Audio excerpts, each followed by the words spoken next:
Welcome guys to a new video on the channel. Today we have a very nice deck build for you guys because it will be a VP Silver Thorn deck, as you can already see I started. For people that may notice it, yes, I do have a different sleeve around it. It's just for casual play, since I won't be bringing this deck to any BSF at the moment or anything like that, and I just want to use the one character sleeve I have left. I think this deck is very a good rogue deck at the moment. It has good draw power, it has good attacking power. It has all sorts of things going for it, only has some drawbacks that really can screw the deck over, but we'll be just talking about it and how I build the deck. So hopefully you guys enjoy it, and let's go right into the deck building. The one star in this deck is really important which star you bring, because it's name restrictive, in the sense you want to have Silver Thorn cards in your soul. Also you want to call out Silver Thorn cards from your soul. So you need the grade 0, because the grade 0 will come up because it's your grade.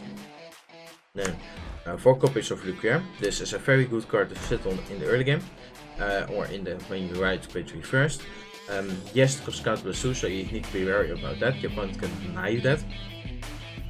I just really like her because of the fact that she can also become a beat stick in the late stages. It fills up your entire field from the get-go, and that's what we really need to be to have some advantage in the early game, which we will talk about later.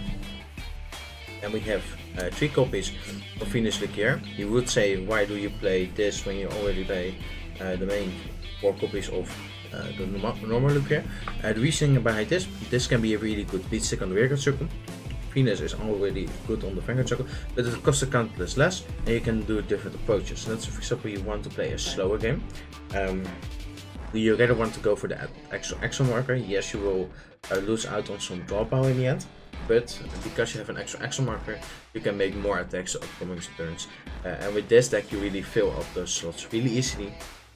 Also, in some situations, maybe I already said it, that one counterblast can come up, because let's say for example you go into your normal Lucier play, it means that every turn costs 2 counterblasts. You have 5 counterblasts to work with in the end if you are on 5 or something like that. So you can do this skill 2 times if you didn't heal it yet. So going into a third turn potentially is possible because you play the Venus Lucier. Also you have some other interactions, but I will just let it slide for now, because that's something you guys can of course play around with. Then for the last Lucier, we play of course the Venus one. Not the Venus one, I mean the first one. Really big mistake. She's primarily for you to rewrite from your soul. She gains an additional extra marker that way, but you have to fill up that slot, because what you will normally be doing is, like at the beginning phase of the game, you will call your entire field down with of course the normal Lucier. You will block the back row 3 Vanguard circles, rewrite this from your soul, so you gain an additional extra marker, but then you have 1 slot left that isn't like occupied with the Vanguard, so you need to commit that extra Vanguard on yourself. So you need to be wary about that. Can make it so you can make 3 extra markers in 1 single turn due to the Lucier or the Venus Lucier. So it has really nice approaches when your opponent is grade 3. Also the front row gains 9k, which is also quite impactful. The only thing is it allows you, or this card restricts you to not play any cards in the back row that gain sort of skills. So let's for example Barking Dragon to go some multi-attack. You also have some other cards that you don't really want to play because you don't really boost in the attack. So you really want to primarily play on attackers. And that's not all for all grade 3s, because we're also playing 3 copies of Thorn. So we are playing, I think, 13 grade 3s, so you need to be wary about that. I was testing with a lower number at the beginning, and after I played that more and more, I constantly increased the amount of grade 3s I play.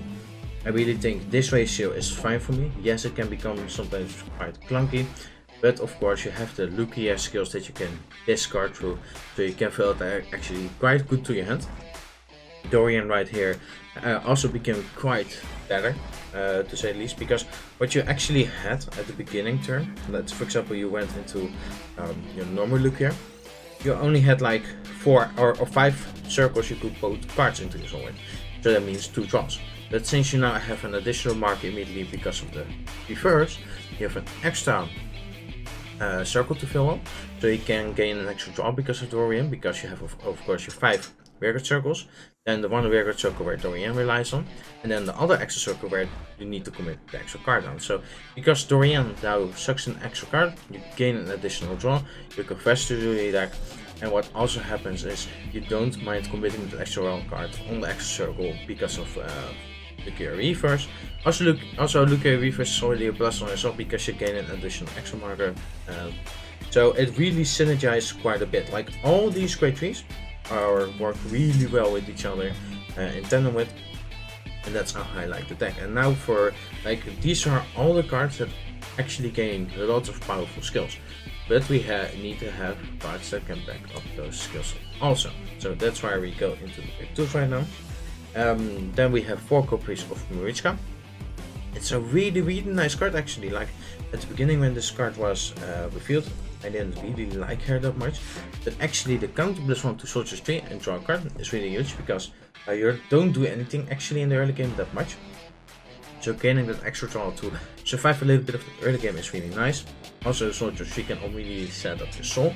Yes, it's not always perfect, but in the sense that you maybe get 1 or 2 Silver Thorns extra in the soul to call down immediately great treater. Amazing. Yes, counter blast skills can be a little bit awkward, but we have a right target in the grade 1 department that can fix that. And a second skill that allows you to, let's say for example when this is called out from the soul, call a grade 2 or higher to the back row is really nice because let's say for example what I said earlier, you have of course your normal Lucario, and she can be in use of it, but it will be with a little bit of a combo. So what will happen with this, you don't really use her that often, but she becomes more useful when you go into your Venus here, because what you can do is that, so for example, you go into Venus, you call down these in the front row, in the just your front row circles, not the extra circles, and then call down 2 grade 3s or grade 2s in the back row, and you already have 2 cards set up in your back row to block for your Reverse, of course. Because with normal Venus gear, you don't have any back row to begin with, because you can only call to the front row, that's her restriction. So due to Marichka, you have a better sort of mid game because of how the Venus against the normal Lucario works. You use less counter blast, you actually sort of gain better numbers in a sense, because you can also go for an extra play if you want. Like you can make different approaches. She's just there, really nice to fix of course.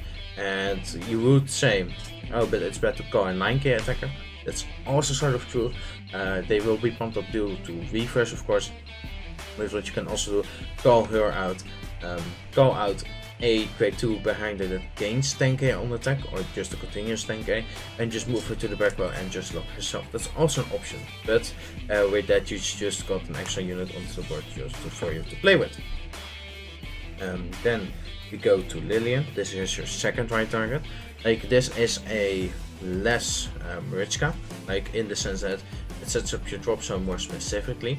I think it is also fine because you at the first grade tutor, you actually want to have Dorian in your soul, you want to have your Reverse into your soul, you want to have some specific cards in your soul, so that for example everything goes bad, you still have her skill to just fix that.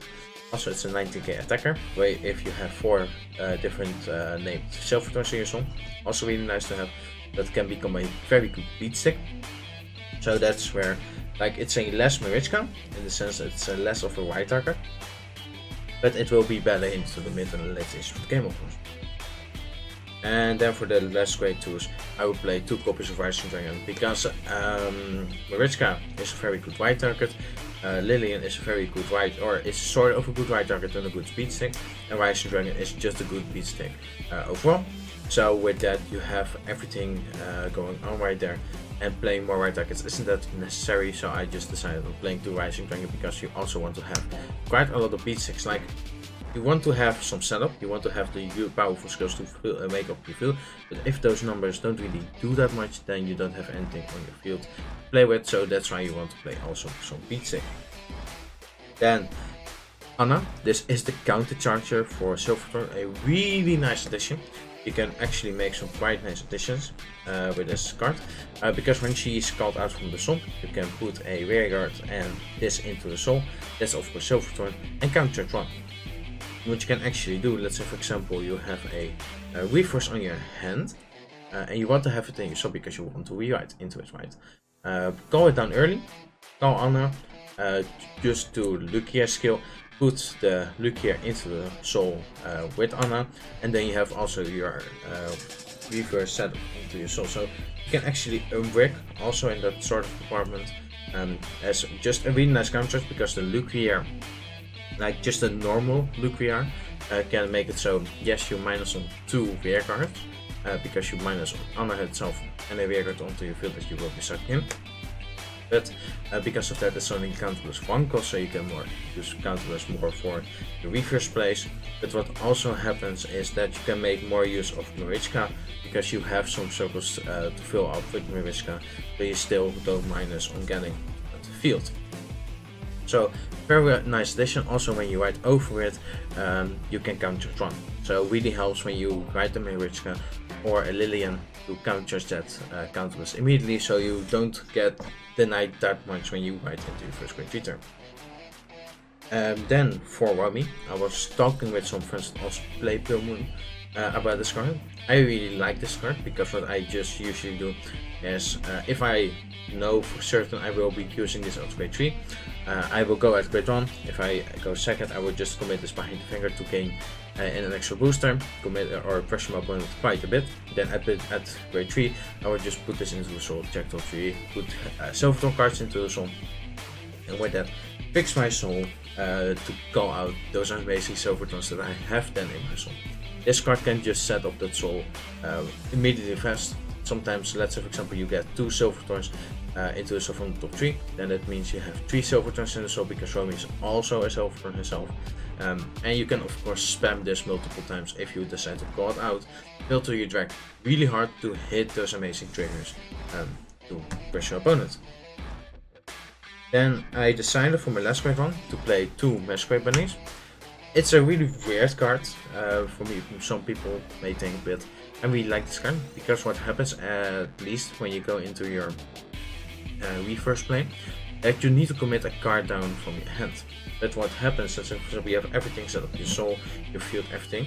You don't really want to commit Romy down. Yes, you can of course, but she doesn't do anything. She's just an 8k vanilla. The same for Anna, because she only works with God from your soul. Then you of course have Irina. That can of course filter a little bit, but I wanted more of a powerhouse. So what happens is this becomes a 30k on herself. It will becoming an 18k on an extra marker, and the power to the front row is not restricted to Silver Thorns. It can give anyone power. So this will make it will be a 27k beater on herself on next truck, which is just pretty nice, I have to say. Also, let's say for example you're missing a grade 3, especially Dorian or a reverse, you can add it to hand, or just feel like try to find it without playing a counter. So I have some situations where this came up quite good. Really like this card. Is it that impactful? No, but it's more impactful than playing the 2 Irina in my opinion. And then we go for the trigger lineup. I play the 4 stand in combination with another 4 stand. You like always have a back or like an entire front row in this deck, because you can set it up quite easily, just a card from your hand and like a counterless 1 or 2. So you always gain the full value out of the front. And what happens in the later stages, let's say for example you go into your first grade 3 turn and you set up that 2 extra circles. The next turn you write again, because Dorian also gets a grade 3 to hand. You use reverse again, so you have 4 extra circles, then 2 front row circles and 1 Vanguard circle of course. So you can give like for 1 front trigger 70k to your entire front row. Front triggers are amazing in this deck. It was already in the past, but then people decided to also somewhat play the Silver Thorns grid. I just decided to go for the entire 8 front build because I really like it, and it can really pressure opponent. Let's say for example your opponent is on 4 or 5 in the late stages of the game. They really took some damage during your first grade 3 turn, where you already hit a stand and you filter quite hard through your deck.